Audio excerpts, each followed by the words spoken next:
Well, that was Speaker Paul Ryan denying reports and rumors that he will be leaving his job soon or right around the 2018 election. D.C. leadership certainly these days facing a lot of dysfunction. By the way, on both sides of the aisle, remember Democrats defied their minority leader Nancy Pelosi by actually voting on impeachment against President Trump last week, despite her opposition. And then, of course, Pelosi took her position. Now is not the time to consider those articles, and they just totally ignored her. So it's on both sides, and it's crazy. But is it also a good thing? With the new panel, Madison Jesse Otto, Washington Times columnist, National Diversity Coalition for Trump advisor, and back with us, Emily and Beverly. All right, Madison, let me start with you. I think some of this is a reflection of the election. The Bernie Sanders wing, the Trump wing, the independents wing, but some of it also, I think, the establishment is rattled. A lot of folks have announced their retirement, and I think this is a unique period in time right now. I think on both sides of the aisle, we need to see new leadership. People elected Donald Trump as president of the United States because they felt this way. They were sick of nothing getting done. And if we look at the past year, it's a result of Congress that less was done than should have been done. If it were up to President Trump, so much more would have been done. And if we had more people in Congress that were as efficient as our president, I think we would have had a lot more legislation passed. And so I think they are certainly rattled because they see themselves on the way out. But, Madison, Emily, someone like a Paul Ryan probably would have won re-election. And let's face it, his colleagues begged him to take the job. But he's also been under a tremendous amount of pressure. And I don't think that he's capable of getting the job done, even though the House has done more than the Senate, to the degree that Trump may need to get his agenda through. This was big news today. I mean, that Political report where this was reported had 36 sources saying they didn't expect Paul Ryan to return after 2018. Paul Ryan, the statement that his office put out really was kind of a non-denial. They didn't really talk about any of his plans past 2018. Of course, even if that's his intention as of right now, it could still change.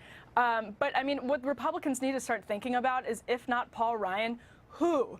Because there's all kinds of fair criticisms that can be thrown that way.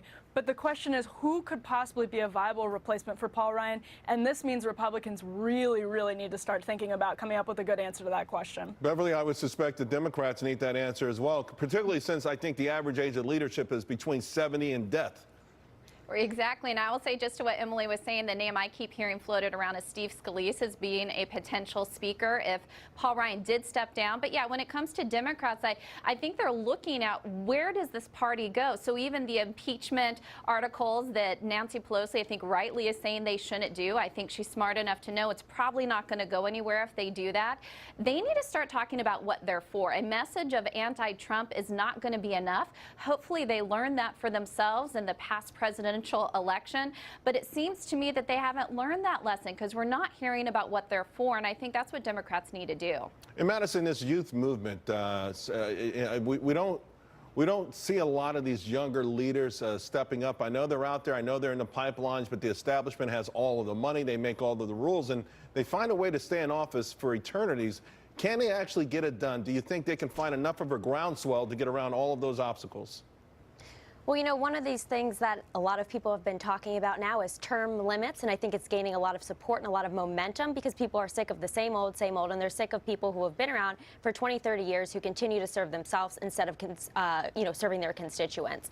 On top of that, there's a lot of young leaders. You're right. There's a lot of young people that would do an incredible job in Congress, and I think with the new wave of Republicans coming in, and Democrats for that matter, I think they may have a better shot, and a lot of fundraising may go their way when we look to 2020, right. 2022. And so I think this is something we as voters should look at because we want new leadership and we want right. things to change for the better. Emily, that's a great point. You see already with the Republicans, with limits on leadership of these different committees, a lot of these folks are quitting. They don't want to go back, right, after they lose their chairmanship. And now Democrats are actually talking about adopting that as well. Yeah, I think you hit on it earlier. It's a really weird time in Washington. It's a complicated time in Washington. And Democrats, I mean, talking about the ages of leadership on Capitol Hill, this is a serious, serious problem for Democrats. I mean, Nancy Pelosi has faced calls from other members of her Democratic leadership in the House saying it's time to turn over the reins to some younger blood, because the leaders of the Democratic Party are overwhelmingly in their 70s, in their 80s in some cases, and so they really, really seriously need to start thinking about this, because it's not a reflection of where their base is. All right, ladies, thank you all very, very much. Appreciate it.